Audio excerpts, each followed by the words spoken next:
Hello students, मैं योगेश शर्मा आपका स्वागत करता हूं आपके अपने YouTube channel mathematics bye Yogesh Sharma में। हमने चैप्टर नंबर 9 कर रहे थे, उसमें हमने ज्योमेट्रिक प्रोग्रेशन स्टार्ट किया था और एग्जाम्पल नंबर 14 तक किया था। ठीक है, और उसमें हमने देखा था कि भाई ज्योमेट्रिक प्रोग्रेशन में nth टर्म कैसे फाइंड करते हैं और सम ऑफ द n टर्म्स या सम ऑफ 5 टर्म्स हम कैसे फाइंड करते हैं। ठीक है, और एग्जाम्पल नंबर 14 तक कर चुके थे। नेक्स्ट देखिए एग्जाम्पल नंबर 15। अब एग्जाम्पल नंबर 15 क्या कहता है, देखिए ये कहता है कि भाई find the sum of this sequence 7, 77, 777, 4 times 7 up to सोन n टर्म्स। अब इस सीक्वेंस को ऐड करने को बोलता है ये। ठीक है, अब ये देखिए ना तो ये AP है ना ही GP है, तो इसका देखिए सम हम कैसे फाइंड करेंगे। हमने मान लिया let SN is equal to 7 plus 777, 777, 4 times 7 up to सोन n टर्म्स। मैंने नेक्स्ट स्टेप में क्या किया, 7 को सभी में से कॉमन ले लिया। यहाँ से फर्स्ट टर्म में से 7 कॉमन लिया तो क्या बचा 1, यहाँ से लिया तो क्या बचा 11, यहाँ लिया तो क्या बचा 111, इधर से लिया तो क्या बचा 4 टाइम्स 1 अप टू सोन n टर्म तक चलता रहा। उसके बाद मैंने क्या किया, इसी को 9 से मल्टीप्लाई और 9 से क्या कर दिया, डिवाइड कर दिया। ठीक है, ऊपर वाले 9 को मैंने क्या किया, ब्रैकेट में मल्टीप्लाई कर दिया और नीचे डिनोमिनेटर वाले को इधर ले आया। 9 से मल्टीप्लाई किया 1 को तो क्या आया 9, फिर 11 से किया तो 99, 111 से किया तो 999। इस तरीके से चलता रहा ये। अब देखिए नेक्स्ट में देखिए इस 9 को देखिए मैं क्या लिख सकता हूँ, इसको मैं लिख सकता हूँ 10 - 1। इस 99 को क्या लिख सकता हूँ 100 - 1। 999 को क्या लिख सकता हूँ 1000 - 1। 4 टाइम्स 9 को क्या लिख सकता हूँ 10,000 - 1 अप टू सोन चलता रहेगा। ऐसा मैंने किस लिए किया, क्योंकि इस तरीके से मैं क्या करूँगा, इसको GP बना लूँगा। देखिए इस 100 को मैं क्या लिख सकता हूँ, 10 को क्या लिख सकता हूँ 10 की पावर 1, 100 को क्या लिख सकता हूँ 10 की पावर 2, 1000 को क्या लिख सकता हूँ 10 की पावर 3, 10,000 को क्या लिख सकता हूँ 10 की पावर 4 अप टू सोन n टर्म्स। ठीक है, अब देखिए मैंने क्या किया, ये जो 10 की पावर थी उनको एक साथ कर लिया। 10 की पावर को क्या किया, एक साथ कर लिया। कैसे, देखिए 10 की पावर 1, 10 की पावर 1 को यहाँ लिख लिया, इस प्रकार 10 की पावर 2 को इसके साथ लिख लिया, प्लस 10 की पावर 3, 10 की पावर 4 अप टू सोन n टर्म्स तक हम करते रहे। और ये जो -1 था, इसमें मैंने क्या लिया, माइनस को कॉमन ले लिया, 1 + अप टू सोन n टर्म्स तक हो गया। ठीक है, अब देखिए ये जो मैंने इसको ये क्या था, 10 की पावर 1, 10 की पावर 2, 10 की पावर 3, ये क्या बन चुकी है, एक GP बन चुकी है, जिसकी फर्स्ट टर्म क्या होगी, ए को हम क्या लेंगे 10 और कॉमन रेशियो क्या होगा 10। ठीक है, और हमें पता है SN का फॉर्मूला क्या होता है, SN का फॉर्मूला होता है, SN का फॉर्मूला मैंने आपको बताया था, SN का फॉर्मूला देखिए मैंने आपको बताया था, SN is equal to A into में R की पावर n - 1 अपॉन में R की पावर R - 1। कब, जब कॉमन रेशियो बड़ा होता है 1 से। अब यहाँ देखिए 10 क्या है, 1 से बड़ा है, तो देखिए A की जगह क्या है 10 और R की जगह क्या है 10, तो उसी फॉर्मूले की हेल्प से क्या होगा 10 इंटू में 10 की पावर n - 1 10 की पावर n -1 अपॉन में 10 - 1, 10 - 1 क्या हो गया 9 हो गया। तो ये हमारा क्या आ गया, सम ऑफ दिस सीक्वेंस। ठीक है, चलिए नेक्स्ट करते हैं। नेक्स्ट है एग्जाम्पल नंबर 16। एग्जाम्पल नंबर 16 क्या कहता है, देखिए ये कहता है कि a person has 2 parents, 4 grand parents, 8 great grand parents, मतलब 2 तो उसके क्या है माता पिता, फिर आगे उसके जो उससे ऊपर वाली पीढ़ी थी उसमें 4 थे, और उससे ऊपर वाली पीढ़ी में कितने थे 8 थे। कहता find the number of his एसेंट्सर during the 10th generation preceding his own. कहता है कि भाई इस तरीके से जितने उसके हो गए ना, जितने उसके पूर्वज हो गए, उनका सम फाइंड करो। ठीक है, तो देखिए ये क्या बन रही है, ये भी एक GP बन रही है, 2, 4, 8 अप टू सोन। तो यहाँ पे देखिए फर्स्ट टर्म क्या होगी 2 होगी, फर्स्ट टर्म क्या होगी 2 होगी, कॉमन रेशियो क्या हो गया 2, और 10th जनरेशन तक निकालने को गए तो n की वैल्यू क्या होगी 10 होगी। अब देखिए यहाँ पे जो r है वो ग्रेटर है 1 से, तो SN का कौन सा फॉर्मूला चलेगा, दूसरा चलेगा, SN is equal to A into में R की पावर n - 1 अपॉन में R - 1। और अब देखिए यहाँ पे A की जगह हमने 2 पुट कर दिया और इस r की जगह क्या कर दिया 2 और n की जगह क्या पुट कर दिया 10। तो 2 की पावर 10 क्या होगा 1024 माइनस 1 क्या हो गया 1023। ठीक है, क्या हो गया 1023। तो देखिए अब 1023 को मैंने क्या किया 2 से मल्टीप्लाई कर दिया तो क्या आ गया 2046। क्या आ गया 2046। तो उसकी 10th जनरेशन में टोटल नंबर ऑफ पर्सन्स कितने हो गए, उसके टोटल नंबर ऑफ पूर्वज कितने हो गए 2046। ठीक है, चलिए नेक्स्ट करते हैं, नेक्स्ट एग्जांपल करते हैं। चलिए अब है ज्योमेट्रिक मीन। जिस प्रकार हमने अर्थमेटिक मीन पढ़ा था, ये क्या है ज्योमेट्रिक मीन। ज्योमेट्रिक मीन क्या होता है देखो, हमने यहाँ पे लेट कर लिया, लेट पहले देखिए मैं बता देता हूँ, ये लेट ए जी कैपिटल जी और बी आर इन जीपी, ये 3 टर्म्स है जो क्या है जीपी में है। यहाँ पे जी क्या है, जी कैपिटल जी जो है वो क्या है geometric mean between A and B. देखिए अगर ए जी कैपिटल जी और बी अगर ये जीपी में है तो फर्स्ट टर्म को अगर हम सेकंड टर्म को फर्स्ट से डिवाइड कर दें और थर्ड को सेकंड से कर दें तो वो कॉमन रेशियो क्या आएगा सेम आएगा। इसलिए देखिए मैंने जी को ए से कर दिया और बी को जी से क्रॉस मल्टीप्लाई कर दिया, क्या हो गया G square is equal to A B, G square is equal to A B. और फिर ये स्क्वायर हट के यहाँ क्या आ गया स्क्वायर रूट आ गया। तो ये ज्योमेट्रिक मीन का फॉर्मूला हो गया G is equal to root A B. और अर्थमेटिक मीन का क्या था a प्लस बी बाय 2। ठीक है अब ये कहता है देखिए जिस प्रकार हम क्या करते थे एन अर्थमेटिक मीन को इंसर्ट करते थे किन्हीं दो नंबर के बीच में, यहाँ पे क्या कहता है एन ज्योमेट्रिक मीन को इंसर्ट करो। अगला आर्टिकल क्या है to insert an geometric mean between A and B. तो देखिए मैंने मान लिया let G1 G2 up to so on Gn B the geometric an geometric means between two given number A and B. अगर देखो ये ज्योमेट्रिक मीन है तो A small A G1 G2 G3 up to so on Gn comma B ये सब क्या हो गए जीपी में हो गए। किस में हो गए ये जीपी में।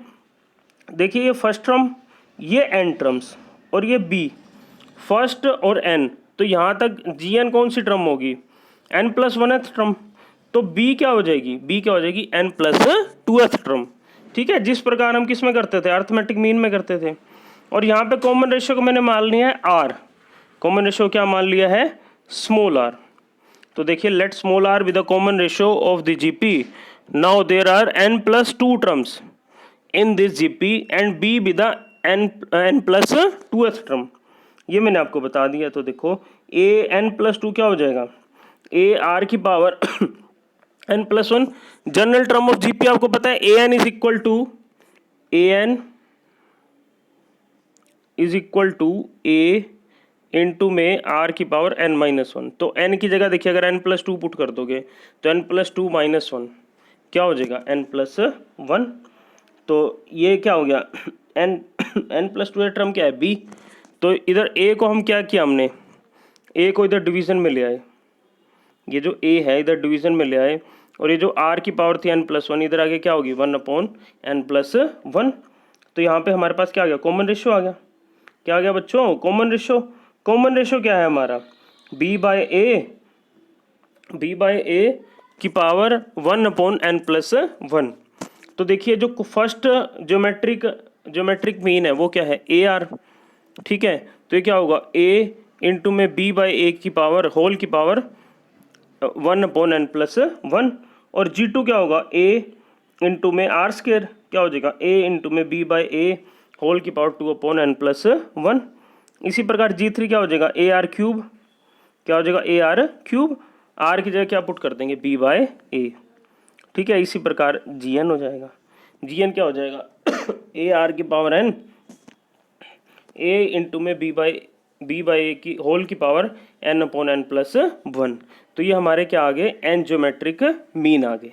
ठीक है भाई, वो सिंपल है जैसे हम उसमें करते थे अर्थमेटिक मीन में हम क्या करते थे ए और स्मॉल डी फाइंड कर लेते थे। उसी प्रकार यहाँ पे हमने क्या फाइंड किया ए और कॉमन रेशियो। अब नेक्स्ट आर्टिकल है, देखिए relationship between arithmetic mean and geometric mean. Relationship between arithmetic mean and geometric mean. देखिए यहाँ पे कैपिटल ए को हमने लेट कर लिया है कि ये क्या है, अर्थमेटिक मीन, और कैपिटल जी को क्या मान लिया, geometric mean. Are geometric mean of two positive real number A and B. अब डेफिनेशन के अकॉर्डिंग ए क्या होगा, कैपिटल ए क्या होगा, A plus B by two, और कैपिटल जी क्या होगा, रूट ए बी। ठीक है, अब हमने क्या किया, ये क्या कर ली, कंसीडर कर ली, ये कंसीडर कर लिया ए माइनस जी। ए की वैल्यू क्या है, ए प्लस बी बाई टू, और इसकी क्या है, रूट ए बी। ठीक है, अब मैंने क्या किया, देखो इसका एलसीएम ले लिया, इसका एलसीएम क्या आया, 2, और देखो 2 से डिवाइड करोगे ए प्लस बी और इधर क्या होगा, -2 रूट ए बी। ठीक है, इस ए को देखिए क्या लिख सकते हैं, इस ए को हम क्या लिख सकते हैं, रूट ए का होल स्क्वायर, और इस बी को क्या लिख सकते हैं, रूट बी का whole square -2 root A B. ठीक है, और ये इसको हम क्या लिख सकते हैं, ए माइनस बी का होल स्क्वायर वाला फॉर्मूला लिख सकते हैं, बट ए की जगह क्या है, रूट ए, और बी की जगह क्या है, रूट बी। अब देखो कोई भी नंबर हो, चाहे पॉजिटिव हो चाहे नेगेटिव, उसका स्क्वायर हमेशा क्या रहता है, पॉजिटिव। तो ये पूरी वैल्यू क्या रहेगी, नॉन नेगेटिव मीन्स 0 या उससे बड़ी। ठीक है, अगर ये 0 से बड़ी है, देखो ये जो वैल्यू आई है किसके इक्वल आई है, ए माइनस जी के, तो ए माइनस जी हमेशा क्या रहेगा, पॉजिटिव रहेगा, सॉरी नॉन नेगेटिव रहेगा। अगर ये नॉन नेगेटिव रहेगा तो हमने क्या किया, जी को इस साइड लिया है, तो ए हमेशा ग्रेटर या उसके जी के क्या रहेगा, इक्वल। तो ये हमारी क्या आ गई, relationship between arithmetic mean and geometric mean. कहने का मतलब क्या है कि अर्थमेटिक मीन हमेशा ज्योमेट्रिक मीन से क्या रहेगा, बड़ा रहेगा। अब देखिए नेक्स्ट है एग्जाम्पल नंबर 17। एग्जाम्पल नंबर 17 क्या कहते हैं, insert 3 numbers between A and 256 so that the resulting sequence is a GP. कहता है कि इनके बीच में ना 3 ऐसे नंबर इंसर्ट करो 1 और 256 के बीच में, कि जो सीक्वेंस बने वो क्या बन जाए, जीपी बन जाए। तो देखिए मैंने मान लिया, let G1 G2 G3 are 3 numbers between 1 and 256 so that 1, G1, G2, G3 up to 256 are in GP. देखो अगर ये सीक्वेंस जीपी में होगी, ठीक है, तो 1 तो फर्स्ट टर्म है और 3 ये टर्म होगी, तो 256 कौन सी होगी, फिफ्थ टर्म होगी। ठीक है, तो यहाँ पे फर्स्ट टर्म तो क्या है, स्मॉल ए। अगर हमारे पास स्मॉल ए क्या है, 1 है। अगर हमारे पास कॉमन रेशो आ जाए, किसी तरीके से क्या आ जाए, कॉमन रेशो, तो हम क्या फाइंड कर देंगे, बाकी 3 टर्म्स फाइंड कर देंगे। ठीक है, तो देखिए A5 क्या होगा, 256, और A5 को आप क्या लिख सकते हो, A r⁴ is equal to 256, A क्या है 1, तो यहाँ पे क्या आ गया, r⁴ इज इक्वल टू 256, और 256 को क्या लिख सकते हो, 4⁴। क्यों, क्योंकि यहाँ पे क्या है, पावर 4 है r की, और ये पावर क्या हो जाएगी आपस में बैलेंस, तो r की वैल्यू देखो, r की 4 वैल्यूज आएंगी, 2 यहाँ पे क्या आएंगे, इमेजिनरी रूट भी आएंगे। ठीक है, बट हम यहाँ पे कौन से कंसीडर करेंगे, पॉजिटिव वाले। तो r की 2 वैल्यूज आ गई, कौन कौन सी, +4 -4, और a क्या है, a 1 है, तो r देखो पहले हमने a को 1 लिया, और r की पावर 4 लिया। G1 क्या है, AR, 1 इंटू में 4 G2 क्या हो गया, G2 capital G2 AR square, 1 into में 4 का स्क्वायर क्या हो गया, 16। इसी प्रकार G3 AR⁴ 1 इंटू में 4 की पावर 3 64। अब मैंने क्या किया, R को क्या ले लिया, -4, R को क्या ले लिया, -4। तो इसी प्रकार से 3 नंबर और भी आगे, -4, 16 और -64। तो वो 3 नंबर कौन से थे, 4, 16, 64, या फिर -4, 16 +16 और 64। ठीक है, नेक्स्ट एग्जाम्पल करते हैं, देखिए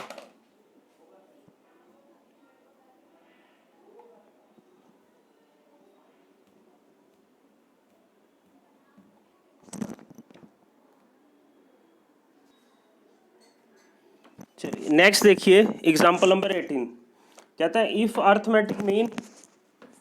arithmetic mean and the geometric mean of 2 positive number a small a and small b are 10 and 8 respectively. Means कोई दो नंबर हैं a और b, उसके अर्थमेटिक मीन तो दिया हुआ 10, ठीक है, और ज्योमेट्रिक मीन दिया हुआ 8। कहता है फाइंड द नंबर। देखिए मैंने अर्थमेटिक मीन मुझे 10 दिया हुआ है, तो अर्थमेटिक मीन को मैं क्या लिख सकता हूँ, a+b/2, और ज्योमेट्रिक मीन को क्या लिख सकता हूँ, √ab इज इक्वल टू 8। ठीक है, अब यहाँ से देखिए a+b, 2 को मैं इधर ले गया तो a+b किसके इक्वल हो गया, 20 के, और इस स्क्वायर रूट को हटा के इधर ले आया तो ab किसके इक्वल हो गया, 64 के। ठीक है, अब मेरे पास फॉर्मूला होता है a माइनस बी का होल स्क्वायर, a² + b² माइनस 2ab। मैंने इसमें क्या किया, 2ab को सब्ट्रैक्ट कर दिया और 2ab को क्या कर दिया, ऐड कर दिया। -2ab और -2ab क्या हो गए, -4ab, और इस 2ab को मैं इधर ले आया तो a² + b² + 2ab क्या हो गया, a + b का होल स्क्वायर -4ab। ठीक है, तो a माइनस बी का होल स्क्वायर किसके इक्वल हो गया, a + b का होल स्क्वायर -4ab के। ठीक है, अब देखिए a + b 20 के इक्वल है, a + b 20 के इक्वल है, और ab किसके इक्वल है, 64 के। ठीक है, और ab किसके इक्वल है, 64 के। तो यहाँ मैंने क्या किया, a + b की जगह तो लिख दिया 20 और ab की जगह लिख दिया 64। तो 20 का स्क्वायर क्या हो गया, 400, 4 इंटू में 64 क्या होगा, 256, और 400 में से 256 को माइनस किया, क्या आ गया, 144, और a माइनस बी का होल स्क्वायर किसके इक्वल है, 144 के। ये स्क्वायर यहाँ से हट के क्या आ गया, स्क्वायर रूट, तो a माइनस बी क्या हो गया, +-12। ठीक है, इसको मैंने नाम दे दिया इक्वेशन 5। एक तो ले ली a + b, देखिए पहले मैंने एक ले ली इक्वेशन 3, और इसमें से क्या लिया, ये जो था a माइनस बी एक +12 ले लिया। ठीक है, अब ये दो इक्वेशन ले ली, a + b = 20, a minus B = 12। ठीक है, इन दोनों को सोल्व करके मैंने a और b की वैल्यू फाइंड कर ली। तो a की वैल्यू इसमें क्या आ गई, linear equation in 2 variable, class 10th में हम करते थे। a आ गया 16 और b आ गया 4। इसी प्रकार मैंने क्या किया, तो फिर हमने a माइनस बी -12 के इक्वल ले लिया। यहाँ से सोल्व करके a की वैल्यू आ गई 4 और b की वैल्यू आ गई 16। ठीक है, चलिए अब नेक्स्ट देखिए, यहाँ से a की वैल्यू एक बार क्या आ गई, a की एक बार वैल्यू आ गई 16 और b की आ गई 4, या फिर a की वैल्यू 4 होगी और b की वैल्यू क्या होगी, 16। यही नंबर उसने हमसे पूछे थे। अब नेक्स्ट देखिए, अब हम एक्सरसाइज से क्वेश्चन करते हैं। क्वेश्चन नंबर फर्स्ट क्या कहता है, find the 20th and nth term, find the 20th and the nth term of GP 5/2, 5/4, 5/8। देखिए यहाँ पे फर्स्ट टर्म क्या है, 5/2, और कॉमन रेशियो क्या है, 5/4 अपॉन में 5/2, क्या बचा, 1/2। अब इसने हमसे क्या पूछा, 20th टर्म और nth टर्म। अब देखिए मेरे को nth टर्म का फॉर्मूला पता है, an = a इंटू में r⁻n-1, जहाँ पे a होती है फर्स्ट टर्म और r होता है कॉमन रेशियो। ठीक है, पहले इसने 20th टर्म पूछी है, तो मैंने क्या किया, n की जगह 20 पुट कर दिया, a की जगह 5/2 और r की जगह 1/2 पुट कर दिया। ठीक है, इस इक्वेशन नंबर फर्स्ट में, तो 5/2 1/2 की पावर 20 - 1, तो क्या हो गया, 1/2 की पावर 19, दैट इज 1/2 की पावर 19, और नीचे 2 ये है ही, तो क्या हो गया, 5/2 की पावर 20। अब 2 की पावर 20 को चाहे आप सोल्व करके लिख दो, बात वही है।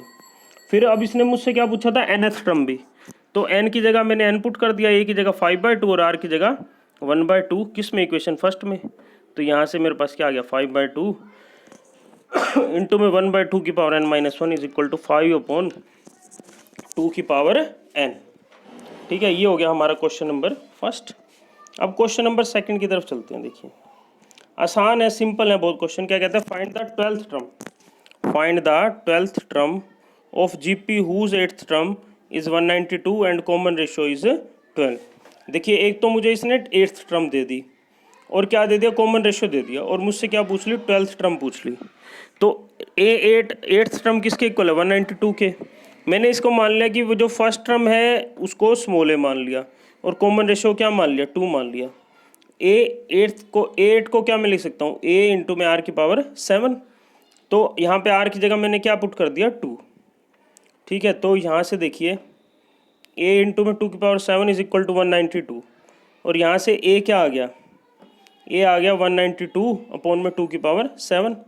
ठीक है, अब इसकी कट करके हमने क्या ले गया, देखो 2 की पावर 7 को ओपन कर दिया, 2 की पावर 2, 2 की पावर 2, 2 की पावर 2 इंटू में 2, 2 की पावर 2 को क्या लिख सकते हैं, 4। अब ये कट करके मेरे पास क्या आया, a क्या आ गया, 3/2।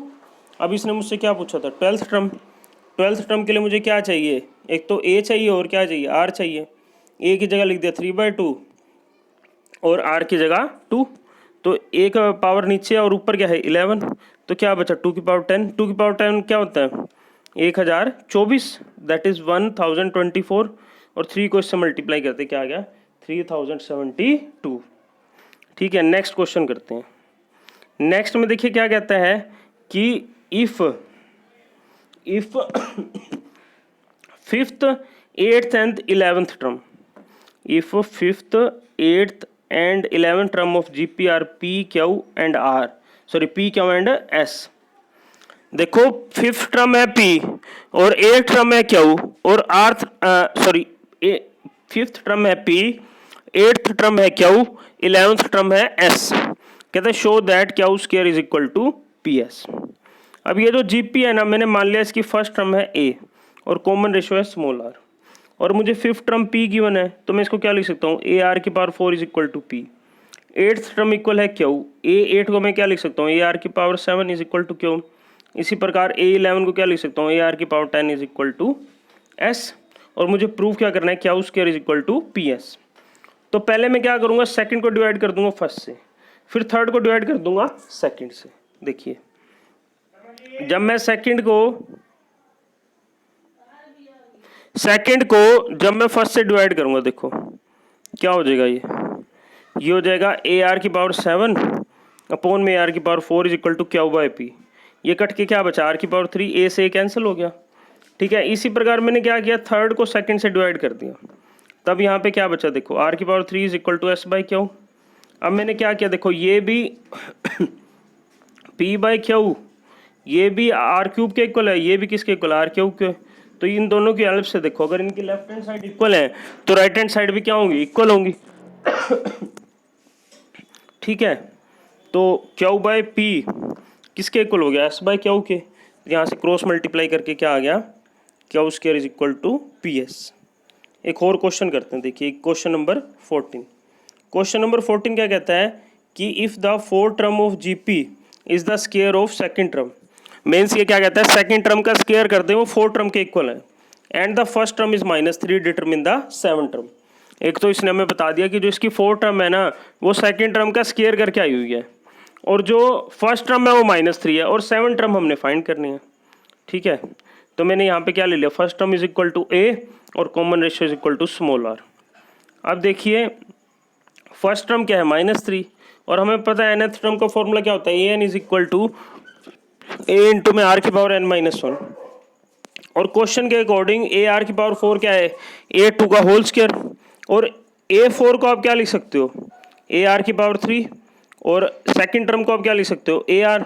अब मैंने क्या किया, इस इक्वेशन फर्स्ट में ए की जगह पुट कर दिया -1, तो ये क्या हो गया -3 इंटू में आर क्यूब, और यहाँ क्या हो गया -3 इंटू में आर होल का स्क्वायर, तो -3 का स्क्वायर आ गया 9 और आर का स्क्वायर आर। अब देखिए यहाँ से इधर नेक्स्ट स्टेप में हमने क्या किया, इस आर स्क्वायर को तो इधर ले आए और -3 को इधर ले आए, r cube upon r square क्या बचा आर, और ये 3 से 9 कट के क्या बचा -3, आर क्या आ गया -3, और ए हमारे पास क्या था -3 था, और हमने क्या फाइंड करना है A7 क्या हो गया ए इंटू में आर की पावर 6 -3 इंटू में -3 की पावर 6, -3 की पावर 6 क्या होता है 7 29, देखो माइनस का की पावर 6 क्या होएगा प्लस हो जाएगा। ठीक है, 729 को -3 से करो क्या आ जाएगा -2187। ठीक है, देखिए अभी हमने थोड़ा सा मोड चेंज किया है तो इससे आपको और अच्छा क्लियर होगा, और ये जो PDF है इसकी मैं इसको ग्रुप में सेंड कर दूंगा। ठीक है, अब फिर भी किसी बच्चे को कोई प्रॉब्लम आती है तो मुझे डायरेक्ट बताएगा, हम उसकी प्रॉब्लम को सोल्व कर देंगे। ठीक है, चलिए।